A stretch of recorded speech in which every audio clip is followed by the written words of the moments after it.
There we go. I stole back control. Okay, somebody did it. We're all good. All right, cool. Okay, so those questions. Bridget, I saw your hand up. Yeah, thanks. Sorry, could I ask a question first, Bridget? Who is recording this? I Because am. I'm not. No, I'm recording it on my You are, computer. Tish? I'll Okay. I'll make a copy. Because it just available. tells me that the meeting host or a participant. So, okay, sorry, Bridget. Yeah, no problem. We're all getting okay with the Zoom stuff. Yeah. So I know, I was speaking earlier with some people who were going to attend, but they don't, there are a lot of people in the village who don't know anything about Our Livable Solutions. And there was at least one presentation. There were other questions as well, but there was one presentation to council a few weeks ago where the community, rightfully so, asked for a meeting. Mm-hmm.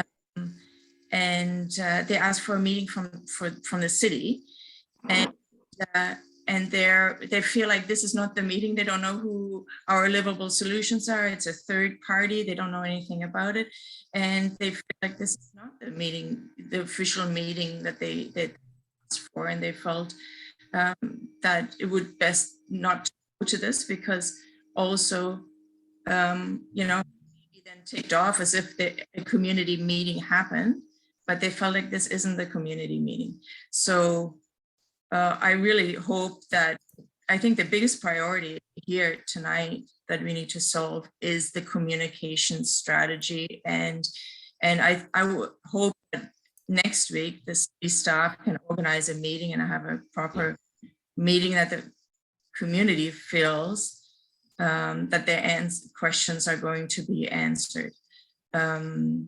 It was, and I know it all went fast and winter was quickly approaching, and I understand all of that, but there is a community here, quite a few elderly people who feel quite concerned, and the lack of communication, I think, has added to that. So let's definitely talk about what we're going to do and how to move forward in a more proactive way. Absolutely. I think I can speak for OLS and say that we're available anytime, anywhere, if our presence is desired at such a meeting. I think we decided to call this meeting in part as a response to try and get some answers and get some information out to the community, maybe outside of a city-led meeting, or answer some questions, you know, off the top, just try and get our names out there. And if I understand correctly, this will be ongoing. Yes. This isn't a one-time meeting. No. But this is to be continued. Yeah, because we're getting a lot of questions, right? Not just from Portsmouth Olympic Harbour residents, but all kinds of people all across the city wondering what we're doing, where we've come from, what we're doing, how it's going to look, how it's going to sound, all those kinds of things. So we really wanted to do these and make them, open them up, but definitely start with the Portsmouth neighbors, because they're the most important ones, and the ones that are going to be having us soonest, as it could be. The other thing I want to point out right now is that we do actually have a website. It's gone up. We've been getting out some bugs in it, but I think we're good. So I will put it in the chat right now. But we've got pictures up there and a bunch of information, like as much as we have. There's also a live calendar up there. So meetings like this, the dates that the cabins are set to arrive, things like that are all going to be in the calendar, so people can find out easily at a glance and even subscribe to it if they want the updates. So Tess, I think that's really awesome. And I think you are doing a really good job. It really is actually, as councillors who supported this and city staff, like we have to actually organize a meeting. And Joanne, that became very clear with the phone call I had earlier. I did forward some of the answers to questions, but city staff needs to organize a meeting, and it may be next Thursday night, and we might invite Our Livable Solutions, but certainly needs to be led by the city, and we need to be prepared. Hopefully by then we'll have some more answers too, because I know one of the frustrations for everyone involved too is that the answers weren't there yet because everybody's scrambling to try to get things organized as well. I totally understand that. But I also understand that people who live so close by have genuine concerns, and they need to be addressed, and they have a right to have a proper conversation. And so this proper conversation and meeting hasn't taken place even since that council meeting. So, so let's plan that.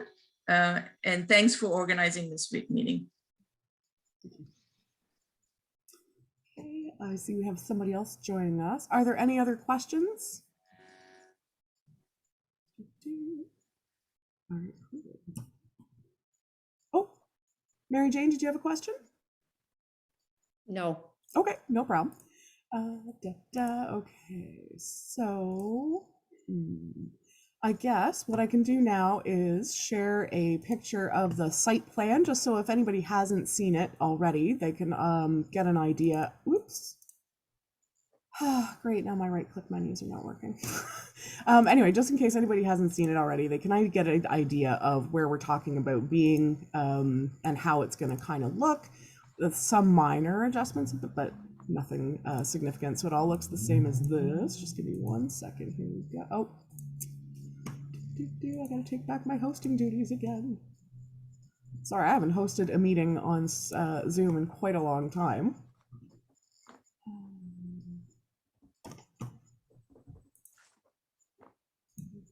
Oh, maybe Dave, can you give me some permission there? Shoot, sorry guys. It is also on the website. How about now? There we go. Thank you. Okay, here we go. All right, so here we go. You can see this down here is the existing bar 53 area where my mouse is circling around. So this is the doors here that already have power assist entry and a ramp, which is great for people with mobility issues. Out here, we're going to have the cabins laid out sort of in almost 2 rows, right? So there's the pathway to walk through. These little boxes here represent ramps. So there's going to be a landing right outside the door for as level access as possible into the cabin. And then we have a ramp that comes down to meet the grade.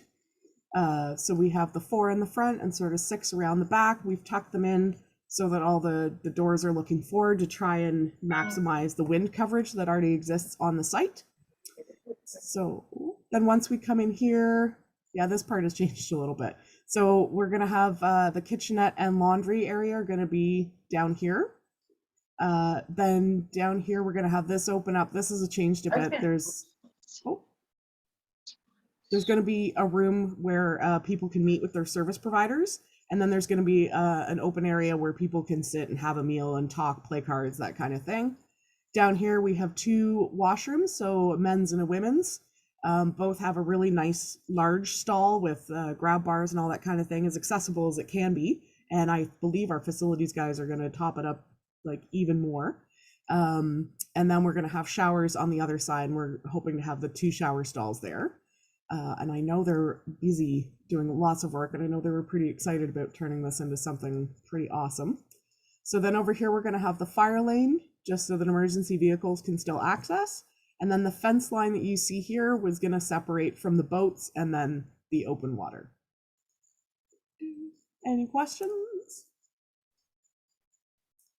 Any questions about anything? Anybody, anytime? Well, I have one. Hi, Liz. Yeah. When we did meet with PDCA and some other people last week, and there was the discussion about that there will be 24/7 Yes. Staffing on site, and I wondered if you'd already started that. Are you starting to hire people, and it's going okay?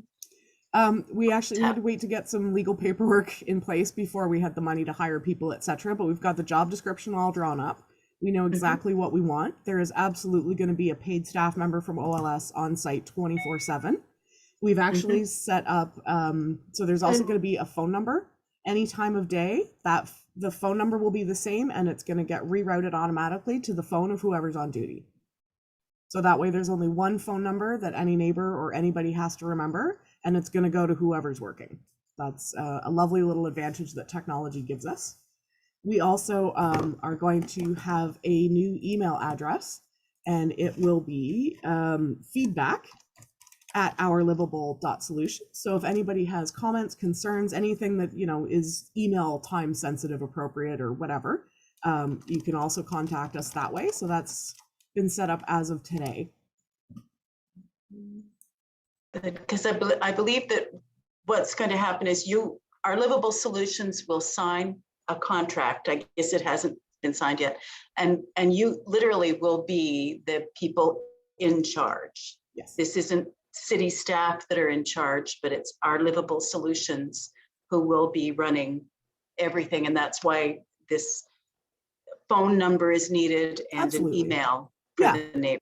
Yeah. Absolutely. And I mean, phone number is useful because if anybody from a service agency, for example, needs to contact our resident to book or change an appointment, they're going to need to be able to call somewhere, right? If you order a cab and they want your phone number, you got to give them a phone, it's super crucial. And it's to be able to do it electronically is going to make it a lot easier because we can all keep track of our own phone. We've all gotten very used to that, but trying to keep track of a second one or a landline can be a bit of a nightmare. So we're taking some lessons from other agencies and looking where we can keep it simple. Good. And will there be a landline in the building that the participants can use? We haven't made plans for that yet. Okay. We're hoping to encourage people to be able to have their own devices and keep them if they have a door they can lock. Theft of electronic devices is a huge problem for people living rough or even in the shelter system. And what we've found in the past is that the safer people are in their housing, the longer they can keep a device or a phone number or so yeah, we're really hoping that this is going to give people a leg up and a chance to do differently than they've been able to do. Thanks. No problem. I regret if I sound scatty to those who've joined us later. I wasn't expecting to host this evening, so I'm a little bit behind the 8 ball. So if anybody has questions at any time, raise your hand, jump in, and ask away. And if there's anything you want to see, anything you want me to go through, I've put our website in the chat. Yeah, and I made it live. It was good, just the thank you. name. And I think that Give if it a somebody live would link. like to try the link in the chat and make sure that it does work, Yeah, I'd appreciate that. And yes, thank you. and if there are questions that we can't answer, I'll jot them down in my notes. Okay. It works good.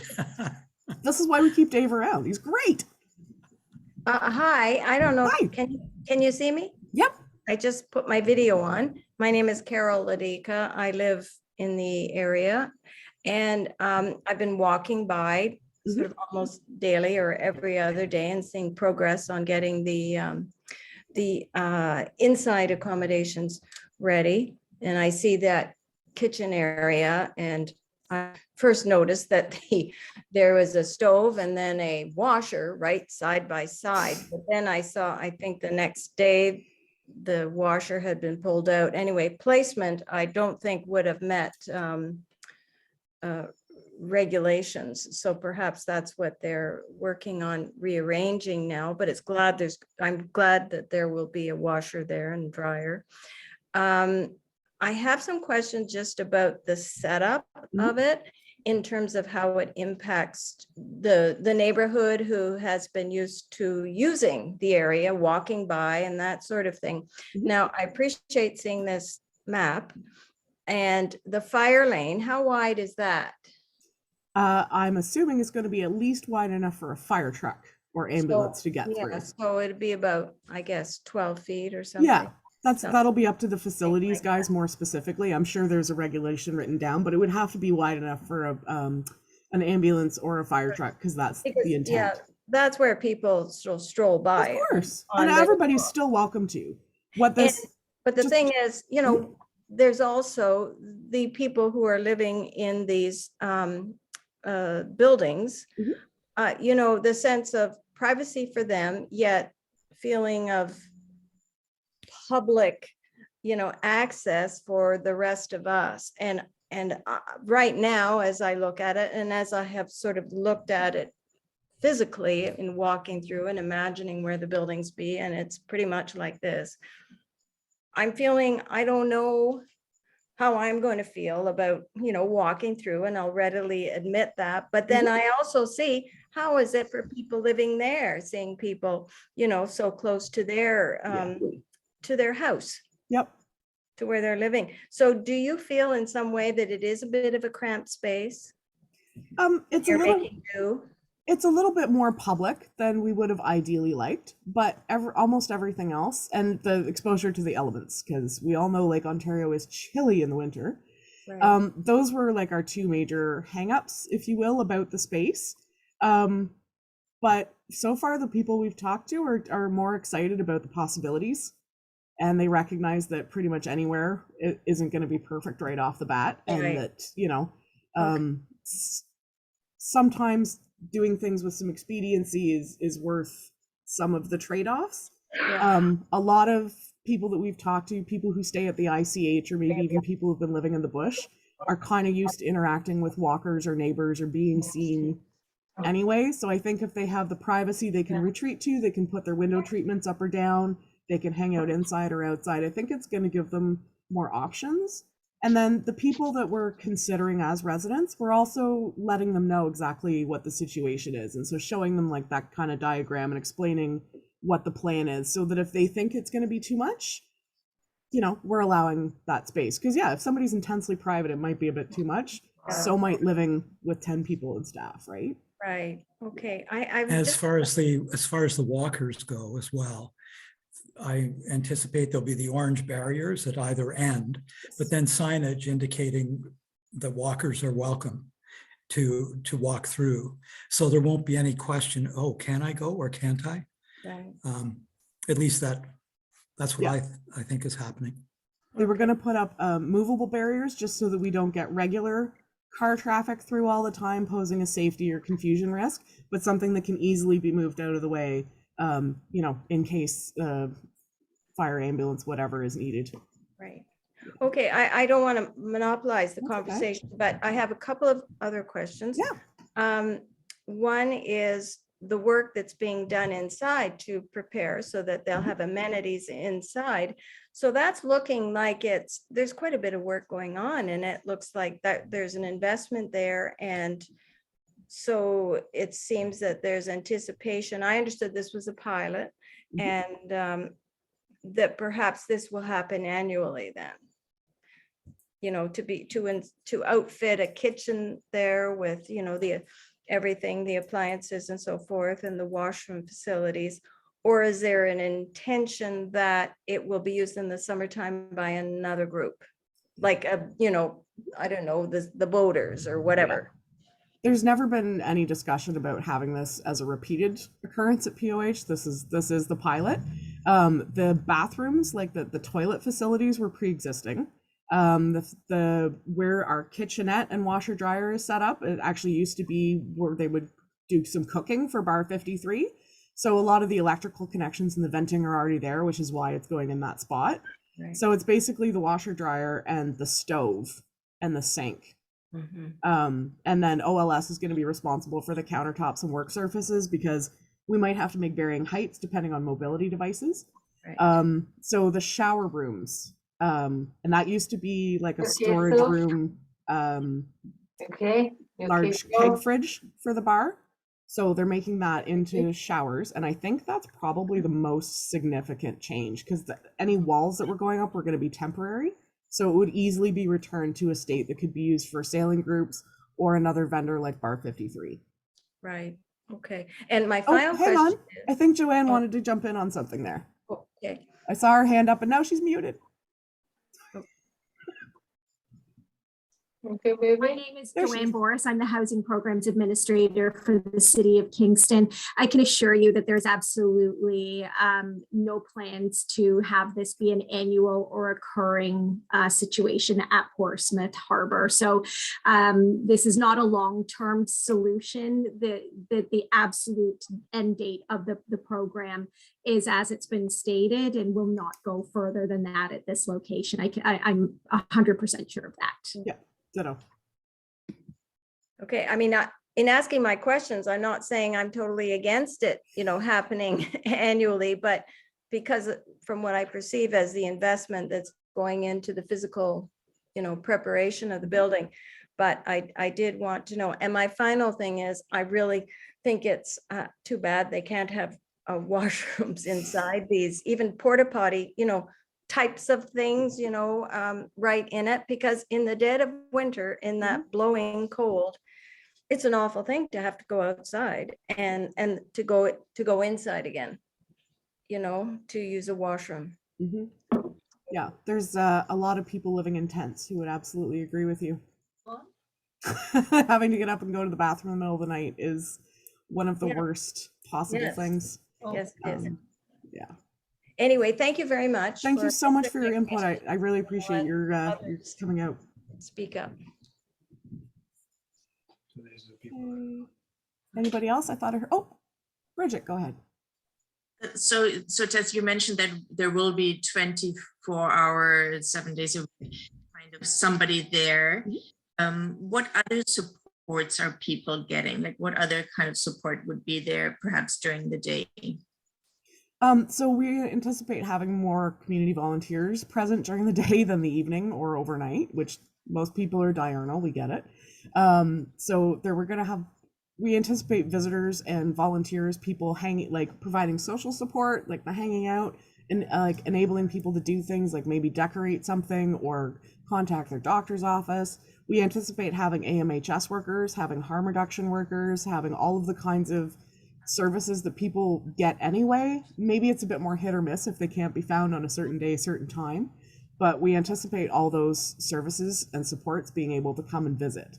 So if people have regular appointments, they'll be able to maintain those. They might even be able to better access some of their appointments if they have a regular place and they can get prompted. That's another thing we find, is just have access to a calendar and orientation about what day and time can be really beneficial for people making their appointments. Great, thanks. No problem. And what about for people in the neighborhood it's a pretty tight-knit neighborhood.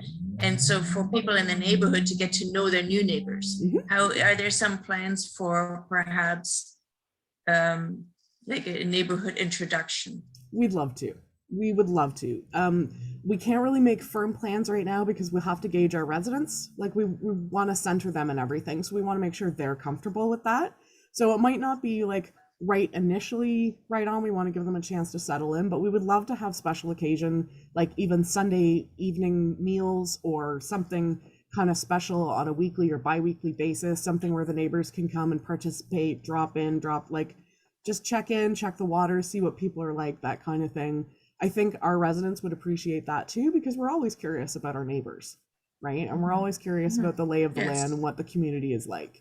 Yeah, so it's nice for everyone. It builds community. Yeah, absolutely. And I think it would go both ways, right? If there are invitations, I'm sure that being able to support people to take part would be a huge priority. Absolutely. Yeah. And we might even start small, right? So people can sort of dip in and dip out and get their own flavor of it and sort of get used to the idea and then build up to more things. Sorry. No, go ahead, Bridget. So No, let's go. I'll stop asking questions. Carol, I see your hand up. Hi, yes, I live on King Street, backing up Young Street, backing right onto the harbor. A couple of things. I'm happy to see that you're using the old bar site now rather than walking down that tunnel. Yeah. Because that's what I understood was initially the plan. And also Crystal had said that there wouldn't be 24-hour supervision would be a camera, and that the kitchen would only be available if there was a staff on site. So I'm really glad to hear about those changes. I think they're extremely positive. I'm concerned about whether or not the residents will be able to have cooking devices in their huts. I'm concerned of fires, of course. Absolutely. So one of the reasons we wanted to have a central kitchen was precisely for that reason, to keep the risk of fire centralized and easier to manage. So we're still negotiating a lot of this, but we're thinking basically kettles and microwaves. That's right, like an electric kettle pretty straightforward, pretty easy to manage, because the building is going to be open 24/7. So the cooking facilities are going to be there. Like, so there's going to be minimal need to need to do it in the cabin, and anything you want to do, you can come out and use the kitchen. But that's very much our concern too. And that's one of the reasons, or one of the ways we're informing all of our decisions, is like what's appropriate and what's safe for everybody. Mhm, Yeah. mhm. So that, will that be monitored in any way? The, like, what's in their cabins? Yes. Yeah. Yep.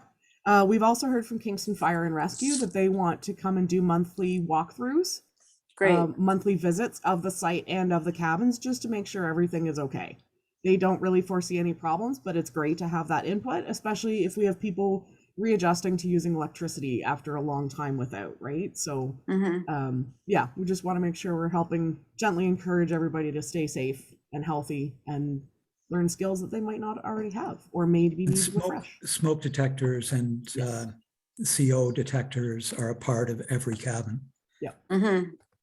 Right, and We're also just going to have a ano- fire extinguisher for every cabin. Oh, that's excellent.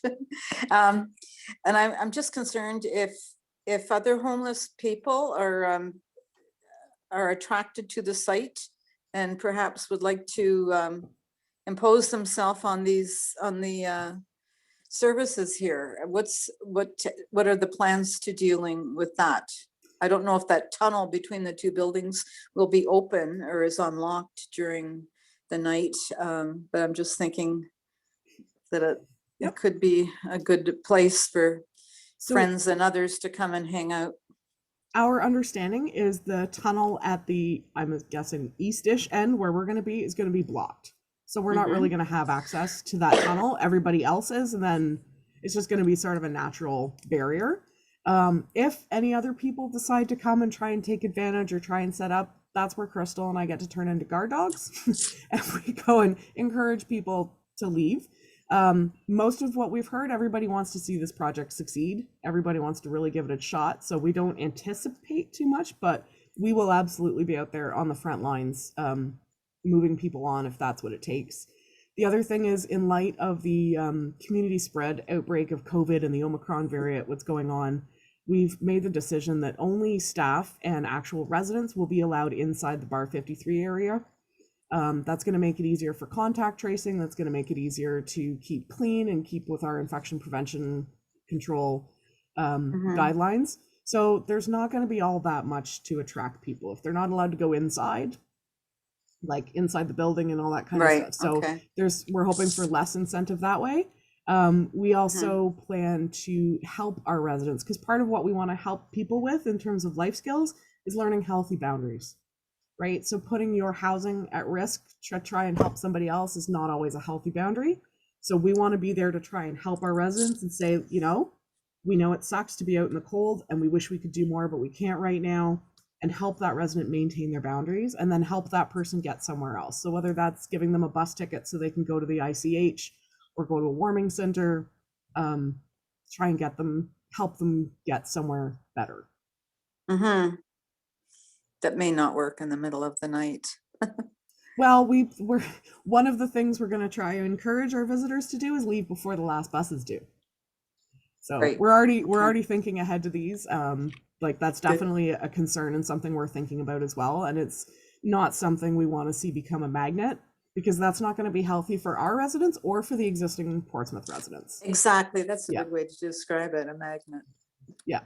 Yeah. Oh, I had another question, but I forgot.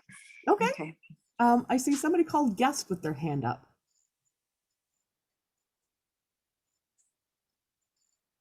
But they're also muted.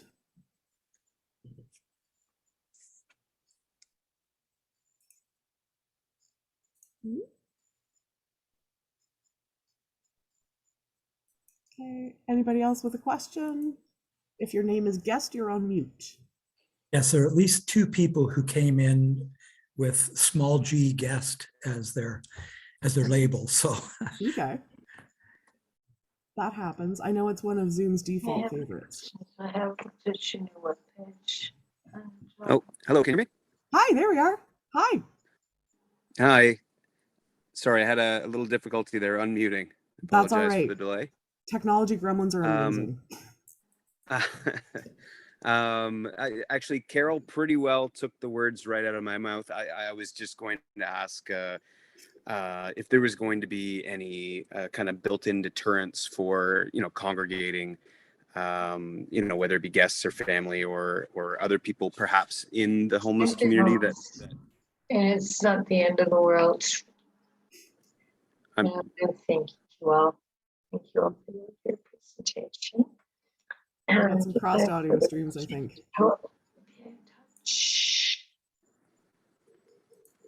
sorry, I'm not sure how much of my question you heard. Do I need to back up? You said you had concerns similar to what Carol brought up. Yeah, exactly. So I guess I was just trying to figure out, like, is there going to be some kind of policy, or I don't know, is there something like in a resident handbook or something? Well, we're still finalizing the resident agreement, and part of it is we want input from our residents. But like I said, one of our hard no's, as it were, is we've decided not to let visitors within the building. So we're still going to allow people to have visitors in their cabins. We have rapid testing equipment coming on the way to keep ourselves safe from COVID that way. But we're thinking about sort of cutoffs, about deadline times, sort of asking visitors to leave by a certain time, before the last buses go. And monitoring. So the other thing is, with the advent of COVID, we have to do contact tracing, which means we have to know who's in our site anyway. So we'll have an idea of who's around and who we may need to help leave, if that's what it comes to. Okay. So that there's nothing being like drafted into the handbook, as you say, but you're just going to deal with it on a case-by-case basis if it should happen? It will be drafted into the agreement. That's one of the things Okay. that we want some input from our residents on, and something about what they think is fair and what would help support them. Right. So we're not going to necessarily say 2 a.m. just because that's what they want, right? But we're going to talk about how to have reasonable boundaries and what we think the neighbors would find reasonable, what we would find reasonable if it was our house, those kinds of things. Mm-hmm. Yeah, well, and I guess my concern is reasonableness is kind of in the eye of the beholder, right? I mean, yeah.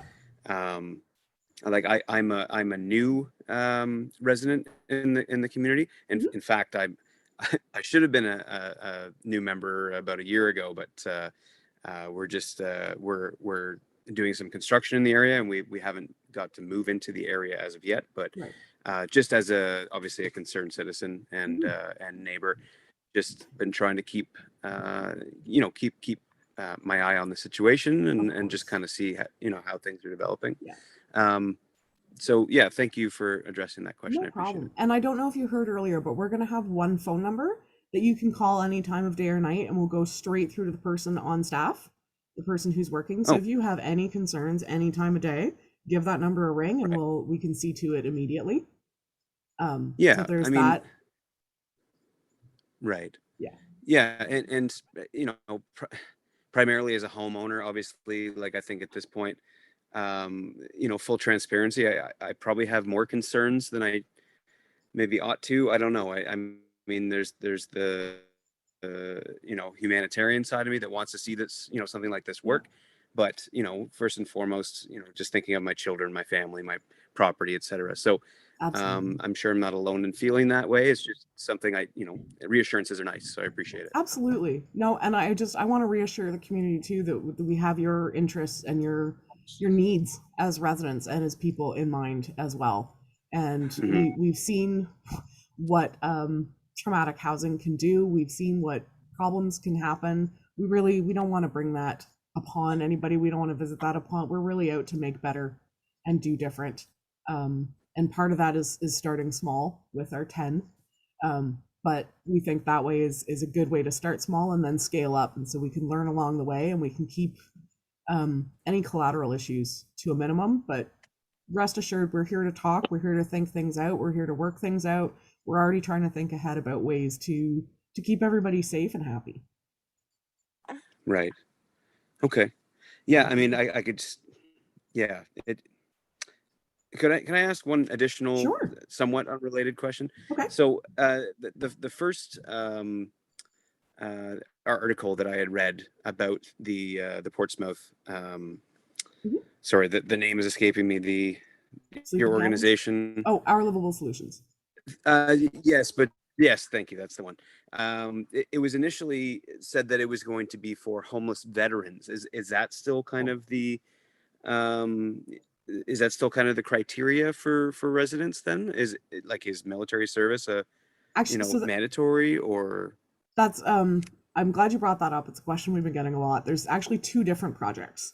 I think the one for veterans is called Homes for Heroes, and that's a project between the federal and provincial and municipal governments, I do believe. And that's going to be Ontario campus, closer to the Providence Care Hospital. And that one's going to be for veterans. Yeah, we're looking just at homeless people in Kingston. And we're trying to select those with mobility challenges at the moment, just because so much of the POH building is already accessible. And because we have the opportunity to build the ramps. Yeah.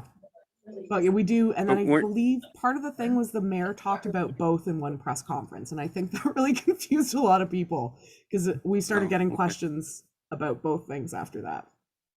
Right. Yeah, because I mean, everything I'd read, and mind you, I didn't get a chance to comb over them, maybe as much as I should have, but yeah, just everything I read, it kind of sounded like that was the intention, was the veterans. So maybe I misunderstood. You did, buddy. The only one. It's all right. Including Bridget. Okay. Oh, Bridget, I see your hand up again. Oh, Mary Jane, I'll come to you next. Thanks, Tess. So 2 questions. The first one is, how will the residents be chosen? The individuals that will live here. Right. So what we've done in partnership with Joanne and some other members of the housing department is they've gone through the by names list. So everybody experiencing homelessness in Kingston ideally would be on the by names list. So as they meet with outreach workers, as they meet with shelter workers, whoever, so that the city has an idea of how many people are unhoused, sort of maybe what the various levels of need are, all those kinds of things. And so that the city can hook them up with housing opportunities is the other thing. So the city and agencies have gone through that list, trying to find people they think would be a good fit for our community based on criteria that they had and that we had. So we're trying to prioritize people with mobility challenges, like I said, just because this is a great opportunity. And we have like very, very, very few accessible options for shelter for people. So we think this is a real opportunity to try and do that. So that process has already started. So we get names and then we go out into the community, introduce ourselves, and talk about this project and whether the residents think, or potential residents think, they would be a good fit and whether or not it's something they're interested in. Yes. The other question I had, and I've heard this numerous times now, we do have quite a few single elderly women living in this area, and they like to take the dogs for a walk, even, now it's dark at 4 or 5 o'clock. So the question is, should they be fearful? Should they be worried? We wouldn't want to select anybody who's going to be a threat to the community. One of the other people with mobility challenges are slower, so they can't chase people. No, that's part of what we're trying to take into account, right? The best fit for the area, the best fit for the neighborhood. We don't want to scare anybody. We don't want people to think that our residents are something to be scared of, right? Because we're all people. So we want to work really hard. I don't think anybody should be scared. I hope they wouldn't be. If there's anything we could do to try and reduce that fear at any point, we'd love to talk about that.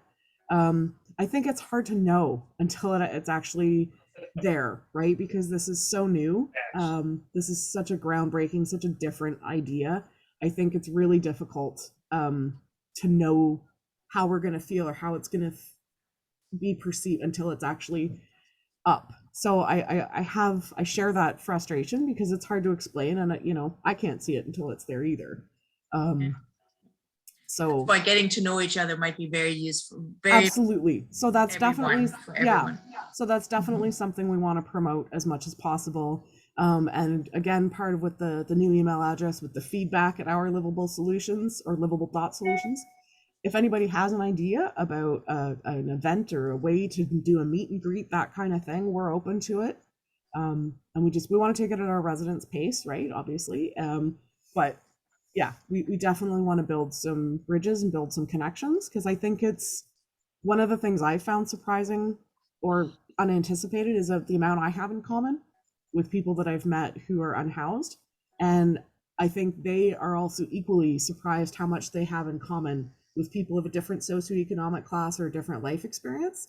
So I think that could be some really valuable relational building and mirroring that can happen from this project. Thanks. Mary Jane, your turn. Yes, thank you. Actually, my question was the same as Bridget's. How are people being chosen? But I'm just wondering if that process is underway at this point, and kind of what your timing is at this stage. Well, the timing, the cabins are scheduled to start arriving on the 15th next week. I just got that confirmation today. So basically as of like the 16th, they're going to be ready to go. So we're hoping to get underway in time with that. We don't have anything, like we don't have anybody signed on the dotted line yet. We have some people ready to, but because we are only just getting the legal stuff in place, we haven't had all the I's dotted and the T's crossed to do that. And then we're awaiting our second selection of people that we can go and interview as well. The cabins are going to be arriving just based on what the manufacturer can do and how transportation allows. We're getting a shipment of 3 next week, and then a shipment of 3, I think a week or 2 after that, and then there'll be a shipment of 4. So we're not going to be onboarding or moving in all 10 right at the same time. It's going to be a bit of a buildup. Excuse me. So that's been advantageous to us with our timeline. Excuse me. We can stagger it a little bit, but we're definitely keen to. Excuse me.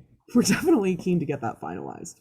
Okay, and I did hear something about contracts, and I wasn't sure because I was just walking away, but I wasn't sure if that was the contract with the city or whether you plan on having contracts with the individuals on kind of how to live in this type of community. Is that something that's... So we're going to have both. There's a legal agreement that we have to enter into with the city to be able to do this.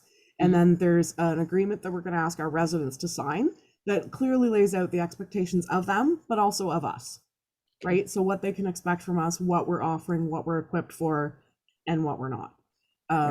Just so that, and it'll be kind of like, code of conduct, resident agreement, these are the rules, all that kind of thing rolled into one. And that's going to be the participation agreement, as it were. Okay. And just one final thing. I think there was a question asked at the meeting with the city, perhaps I think Bridget might have asked it, about the operations plan. And when will that be in place? I'm sure you have to have that in place before you can move people in. So what's your plan on that? Again, we just got some information from the city that's going to allow us to dot our I's and cross our T's and finish off that. We do have a draft. If you... I don't think it's linked to the website yet, but it's going to be. But we do have the draft operational plan. Thanks, Dave. That I could share if you'd like. I think that would be helpful. We'd like absolutely. I think that would help probably answer a lot of questions. People want to know how it's going to operate day to day. For sure. It'll be a bit wordy, but you can read however much you want. That's for sure. We had to get a couple of more things fleshed out and a couple more things before we could really put it out there, but that's definitely something we're going to do because we want to be transparent, right? We want people to know what we're doing, what our expectations are, how we're going to measure our efficacy, all those kinds of things. Is this the first project that you have done? Yes. I see. Okay. Yeah. All right. And thank you. Yeah, and it came out of consultations with people who were encamped at Bell Park in the summer of 2020. Okay. Yeah. Thank you. No problem. These are great questions. Bridget, go ahead. Because I have one more question for you, and then I'm actually going to ask city staff, Joanne, Ms. Boris, to answer a question as well. So the question to you is, just following up on Mary Jane's question just then is, so this is a new project for you. So can you tell us a little bit more about who our livable solutions are and who is part of the group, and like what kind of expertise are part of the group. Like, Sure, you have quite a few people we do. are quite knowledgeable part of the team. Yeah, I know I'm gonna forget people, so I'm gonna apologize right off the bat. But it was started basically by Crystal Wilson, and she was inspired by meeting the people who are currently experiencing homelessness in Kingston. They discussed having a tiny home community like this and how beneficial it could be to them, and how the things that they wanted to see and they wanted to do. So she started working with them. We also formed Our Livable Solutions to be part of a consulting group or a consulting agency to help give city staff and counselors and neighbors and everyday people people to ask about homelessness, about the shelter system, about the experiences that they might have with their experience. So on our board, we have Vikram Varma as the treasurer, myself as the president.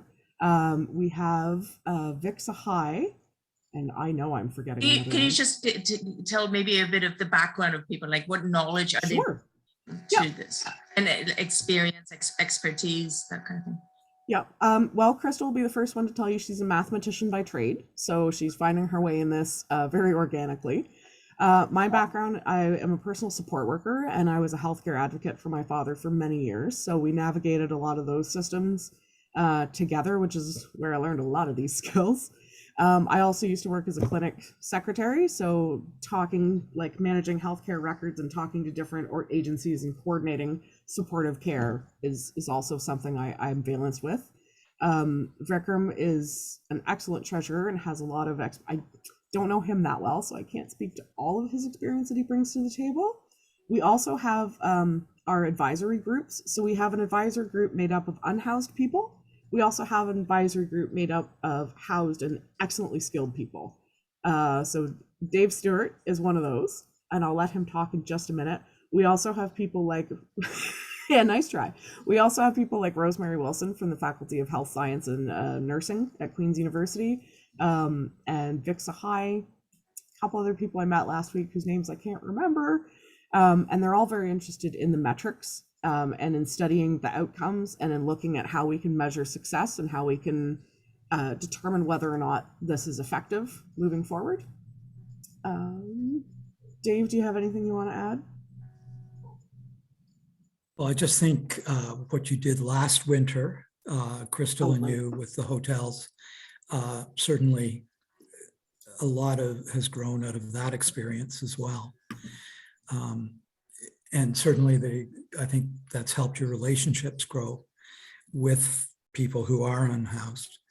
Personally, I'm just a community member who felt that this was an important issue. I volunteered with Lion Hearts feeding at the park, and of course met a lot of people that I knew were not going to be housed that night, and had conversations with them, and just felt that I needed to do something to get involved. So I am.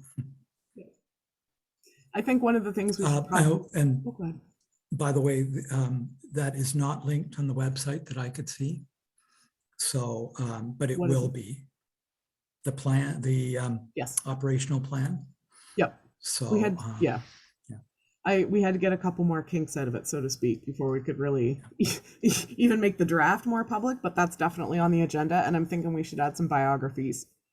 Because again, some of this, we just jump into conversations and problem solving. So some of the schmoozing and the getting to know people and their background hasn't really happened so much. We've sort of just been going forward, but I think it's important just to reflect how many people and how many different areas of expertise we have looking at this and informing and holding us accountable.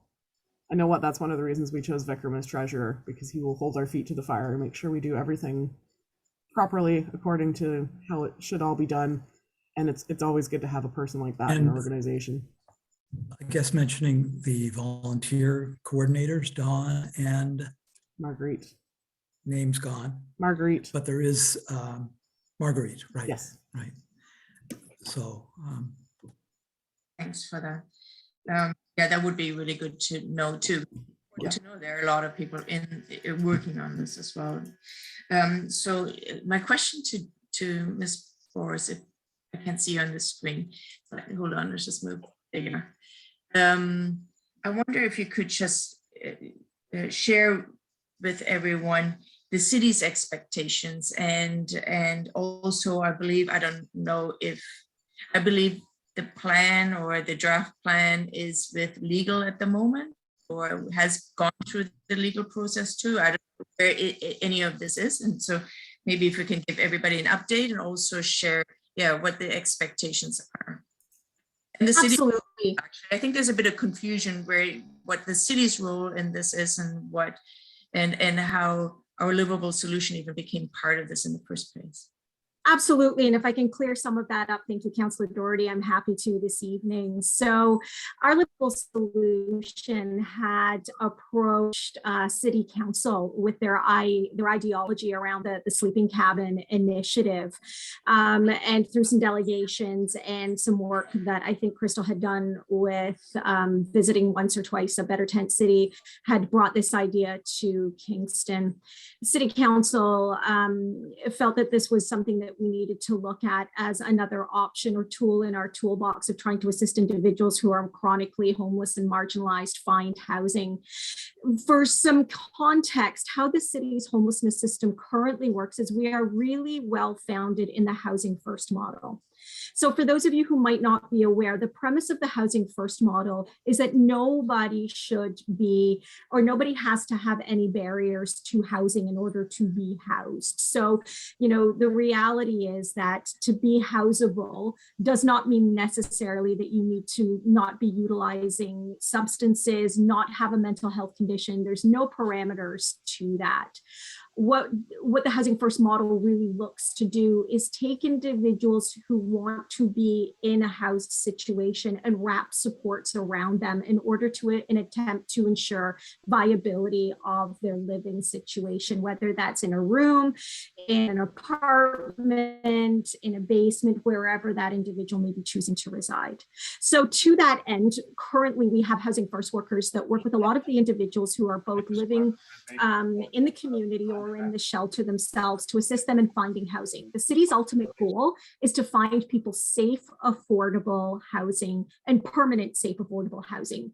We very much recognize that there is a continuum to that, which includes both transitional housing, which is short-term, up to a day, less a year, for housing where individuals can start to learn the supports, the life skills that they need in order to be really successful when they transition into their own place within the community. But also supportive housing has a place within the city as well. And that is certainly something that we're looking at trying to include our portfolio of. Supportive housing is more of a congregate type of setting where individuals have actual supports in place on site to assist them with their housing.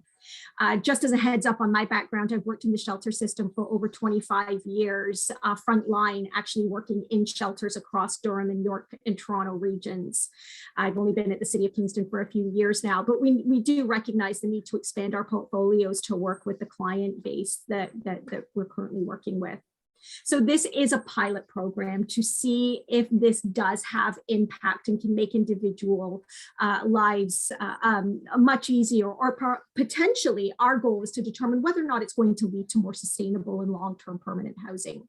So to that end, safety of not just the residents at the sleeping cabins, but of course of the larger and general community is key and foremost in our mind. And that is something that we've had lots of ongoing discussions with Our Livable Solutions about. So we have been assured by them that there will be staff on site 24/7, and that whenever you contact them as a community, you will find a response immediately. So we've been well assured of that. The second part of that is we have created, and I'm sure it will be shared with you, but we have created our own metrics that we are requesting that Our Livable Solution provide to us on a monthly basis. Now, granted, you're probably not going to have all 10 residents staying in those cabins for more than 4 months. So I think we have to be really clear and transparent that it can be quite difficult to do a fulsome evaluation in a very short period of time. But what we're looking at metric-wise for the city is how many supports were Our Livable Solutions able to connect individuals to? And I mean supports within the housing spectrum. So it's wonderful that we're looking at all of the life skills training and pieces that we know individuals desperately need. But ultimately, the funding that the city receives from the municipal government is for permanent housing solutions. So part of what we're asking is how many individuals are seeing and being connected to the Housing First program? Are they actually building the skills needed to be able to look for longer term sustainable permanent housing? And actually how many individuals might be able to find housing while they're using this as a transition step to be able to do so.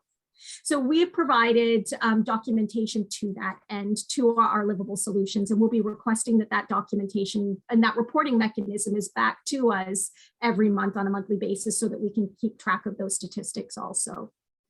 One of the things that, that we're really focusing on as well is trying to ensure that individuals staying within Our Livable Solutions feel safe and supported also.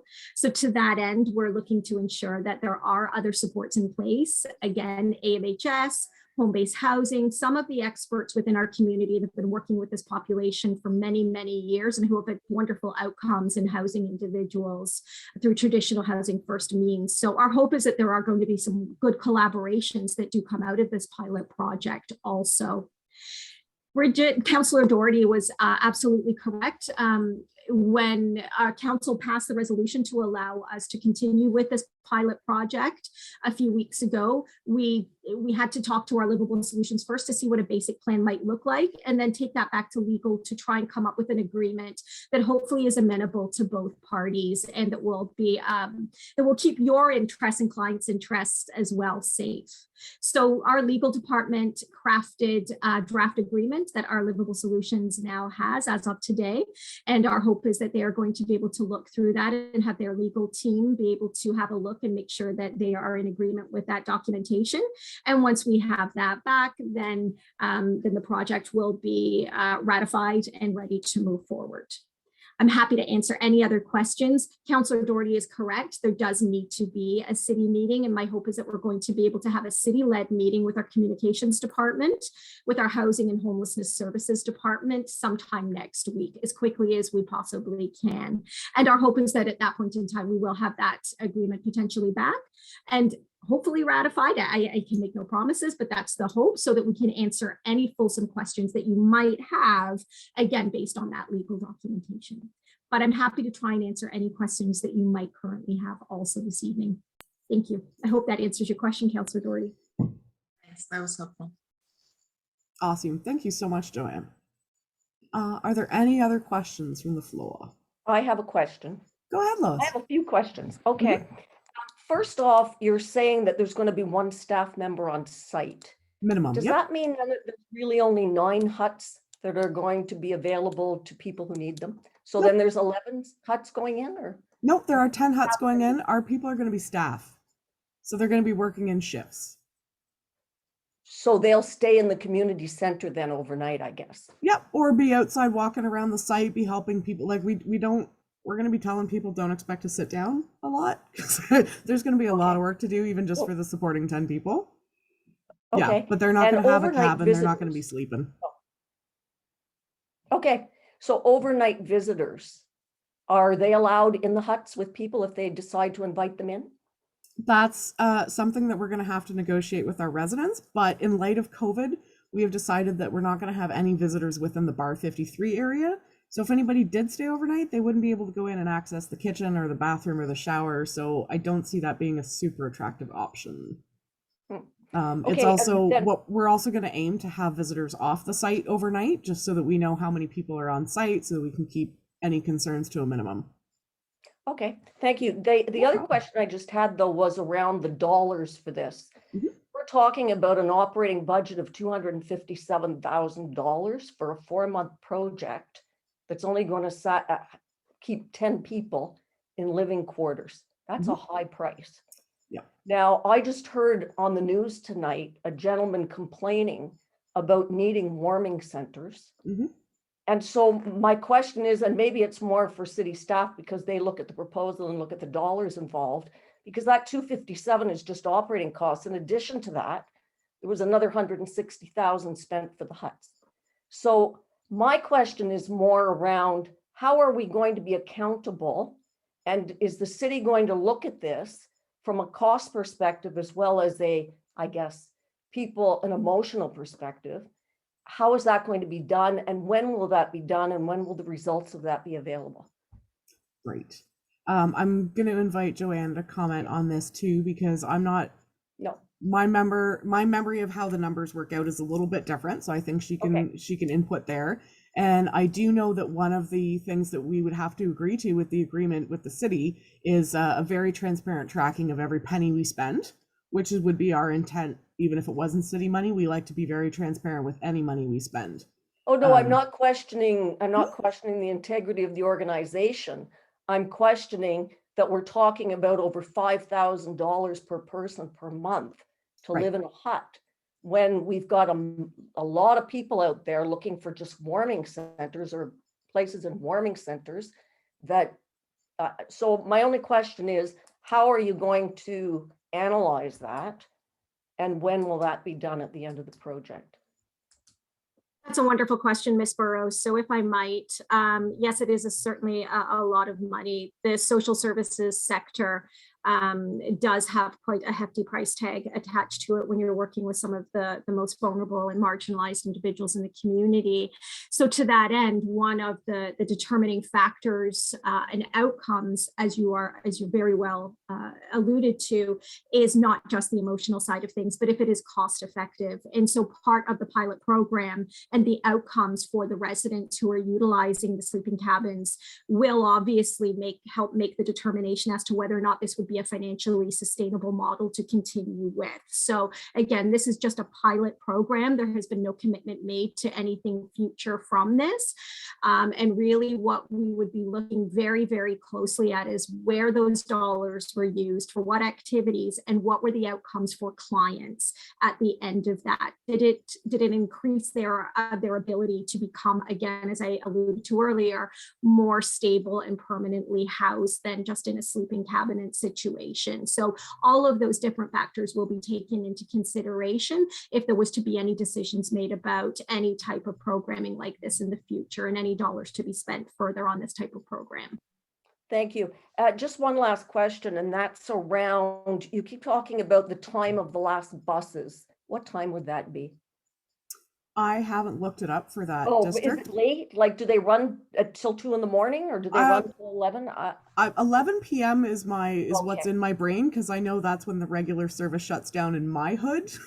Okay. And I'm guessing it's similar, but I haven't looked it up. But between 10:30 and 11:30 is what we were thinking when we said that. Okay, thank you. No problem. Dave, you had your hand up. Yes, I just wanted to mention that, of course, the cabins are a part of that cost, and they aren't going to disappear after the end of the pilot project. Hopefully, things will prove to be effective and a permanent home or something like that. That's in Dave's head. That's not in anybody else's head. But, hopefully it will become a part of something in the future. So that's an asset that, will be kept. Yes, so I understand that, thank you. But I understand that the cost of the cabins is an addition. It's another 160,000 on top of the 257 operating. Am I right? Joanna's nodding her head. There is a budget for the purchase. Sorry, there is a budget for the purchase of the cabins that is separate from the operating costs. You're correct, Ms. Burrows. So now we're up over $400,000 for a 4-month project. And the reason I didn't include the 160 was because I think they will last longer than the 4 months. Okay, thank you. Yeah. Thank you for that. Those cabins are definitely built to last. Yeah. So, yeah. Any other questions? Anybody want me to touch on anything they might have missed? Go back over anything?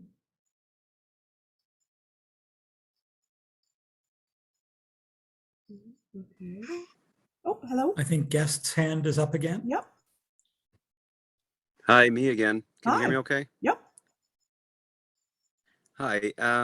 Sorry, I didn't catch the other lady's name, but I just wanted to touch on something that she had said previously.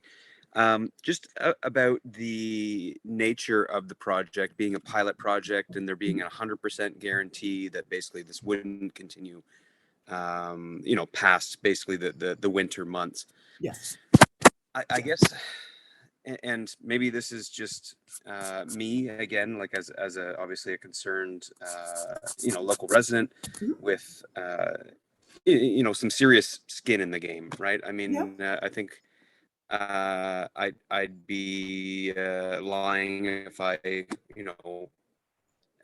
didn't say this was obviously a top of mind for a homeowner And you in the wouldn't be area. here So if you weren't I guess what worried I'm or trying to thinking figure about out it. is in the spring. Mhm. Yeah. So I guess again, I want to be sensitive to obviously everybody's needs here, but I guess what I'm thinking is what happens come springtime.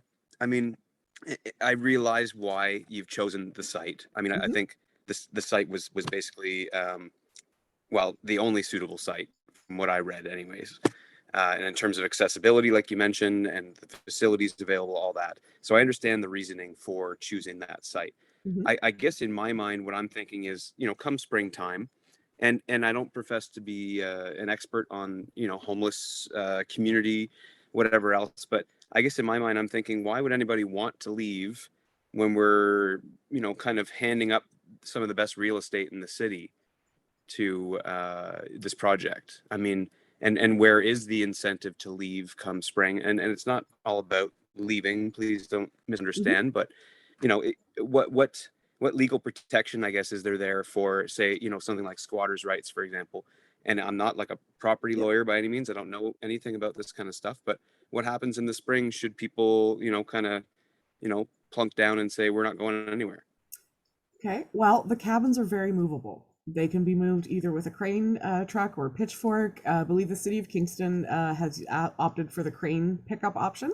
So April 30th, 2022. A forklift, not a pitchfork. Pitchfork. I'm sorry. Forklift, not a pitchfork. We got a lot of guys with a lot of big pitchforks. My bad. Thanks for catching me. It's been a long day. It's not a witch hunt. No. Some kind of Freudian slip or something. All the cabins can be moved on trailers or flatbed trucks. So April 30th, 2022, they leave. That's it. They're like, there won't be any cabins. The doors get locked. The staff don't have a job anymore. Like, we sweep it out, we clean it up, and we hand the keys back to the city of Kingston. So, I joined a bit. No, that's okay. I joined a bit late, so I did not hear that end date. I thought it was kind of open-ended. No. And I mean, The the nature of a pilot busy in the project summer. obviously is probably, well, and that's my thinking too, right? Like I said, being a new resident in the community, seeing just how busy, the regatta was, and Cork, and just, all the foot traffic, not to mention the Union Park development. I'm just thinking of all these, things going on. And what's to stop somebody from saying, nope, I like it here, I'm not going anywhere. But I didn't hear the end date, so appreciate you clearing that up. Thank you. No, not a problem. This is literally a pilot project. It's going to be very temporary at the POH. We will be able to get ourselves out of there, so there'll be no incentive for people to stick around. It'll be just, our goal is to have it right back to the way it is right now when we're gone. Although I don't, Okay, thank you for that. No problem. Bridget, go ahead.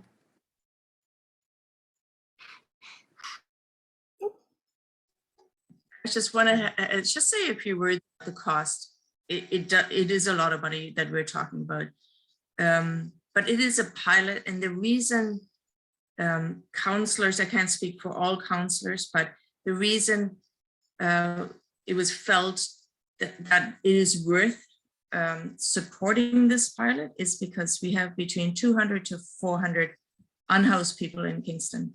They're freezing in the winter. Some people have had frostbite in our community. We actually don't have the housing. We don't have the shelters. And even warming centers, we have enough warming centers for 200 to 400 people. So the aim of this pilot is to, and to build housing 6 years. We are increasing our housing stock. Certainly this council and the previous council, they've started projects to build more housing. But what do we do in the short term? So we're actually only talking 10 people, and that certainly doesn't make a dent, or not much of a dent, in the number of people that are homeless in our community. But the hope in this project is that these 10 people will find long-term housing, as Ms. Boris mentioned earlier. In 4 months, can we achieve that? We don't know, and that's part of, some of the experts are going to be working on that. They're going to be trying to achieve some of that. Even if a couple of people get long-term homes, housing, that is an accomplishment. That's 2 people. But every year, we're struggling with people who are literally sleeping in the snow. Yeah. And COVID has made it a lot worse.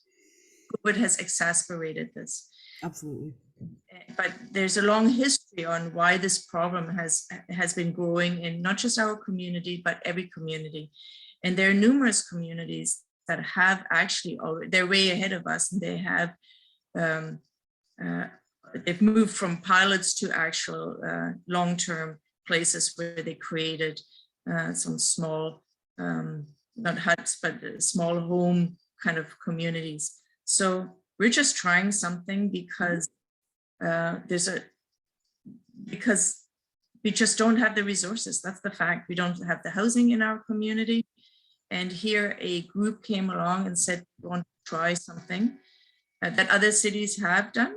And some have done it successfully, others have not done it as successfully. But that's why, again, that's only 10 people that we're trying, because we want to set this up for success. In my mind, success is success for the neighborhood, that everybody's safe and feels safe in the neighborhood, and that 4 months and 5 months later from now on, we'll say, well, that was not as bad as we thought. It's actually a good experience. We got to know those people. But it's also hopefully a positive experience for the residents. Because I fear that if this project doesn't work out, if there are problems, then no other area in Kingston, no other community will say we're open to try a pilot. So there's a lot of skin in the game here to become successful. But I did just want to explain that, yes, it is a lot of money, but we're talking about people's lives and people freezing out in the snow. And we just don't have the resources. And that's not just the city. It's really unfortunate. It's government policies over decades now have actually led to this, but that's a different story. But it's not just numbers. We're talking lives here. Thanks. Yeah, thanks, Bridget. I think that's, given that Crystal can't be with us because she's with somebody in hospital who's facing amputation due to frostbite, that's particularly poignant. Last year, I met a number of people who had amputations because there was no warming center and there was no place for them to go. So again, that's one of the reasons that we're so passionate about doing this. And yeah, it's only 10, but we think we can really be successful for 10 people. And one of the things I've learned a lot about group dynamics is when you have a small group and you can really like foster connection and support, they can learn a lot from each other, and they can learn to depend on each other in a different and better way than maybe what they've been having to do. So our goal really is to help shift people out of survival mode and get them in a place where they can think about permanent housing and that they're ready to do that. That's really what we want to do, because it can be quite the transition. Well, if I can just respond again. Oh, hi, Lois. Go ahead. I really don't want to have a debate on finances versus homelessness. So thank you for your comments, Councillor Doherty. But I guess for me, it just seems a little bit steep at over close to $6,000 a person per month, that we couldn't have done better than putting them up in huts. That was my only thought. And I would have thought that we could have found a motel room, although I've heard that there's so many people using the motels this year that they're not available. But I would prefer to see tiny homes as opposed to a hut with no facilities in it for when we're paying almost $6,000 a month per person for this. So that's my comment. Thank you. Yeah. Thanks, Lois. I think it's an important perspective, because it is daunting. Do we have any other questions from the floor? Okay. And just a reminder to everybody that Our Livable Solutions, we want to set out to do this every week. So we're going to, again, hold another Zoom session next week. Anybody who wants to join, anybody who has questions, comments, concerns is welcome to join. Our email address, feedback@ourlivable.solutions, is open and active as of today. So we're open and flexible. We're game to come and have a cup of coffee, meet a different neighbor group, like whatever it takes. We're very flexible and open.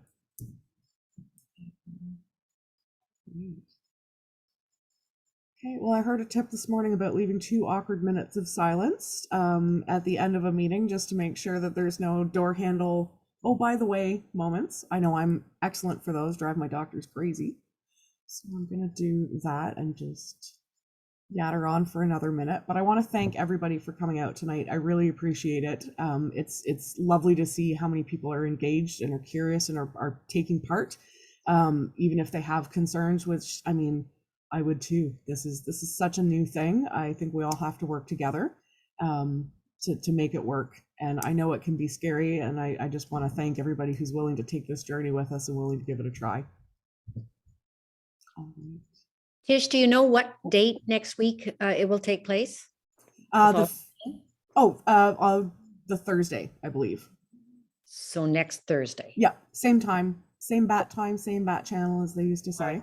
Well, but you need us to ask you to send us the Zoom. Oh, yes, of course. Okay, all right. Yeah, sorry. Again, it's been so long since I hosted anything, I've forgotten. But anybody who we invited or who reached out to us about this one will send an email again, because we still have those. So we can follow up and re-invite anybody. If you have somebody who wants to come, feel free to share the link or send them our way. Thank you. Write up something with the website address and a lot of the information, some of the information that you shared today, where people can, like the phone. Absolutely. Sure. Like that. And yeah, some of the key points that were important today, if you could write, would be appreciated. Thanks. Okay, I'll read over my chicken scratch and see what I can pre-see for everybody. I think that's probably a really good idea too. Awesome. Okay, well, once again, thanks everybody for coming out. I'll let you get on with your evening, but thank you so much for joining. All right. Thank you. Thank you.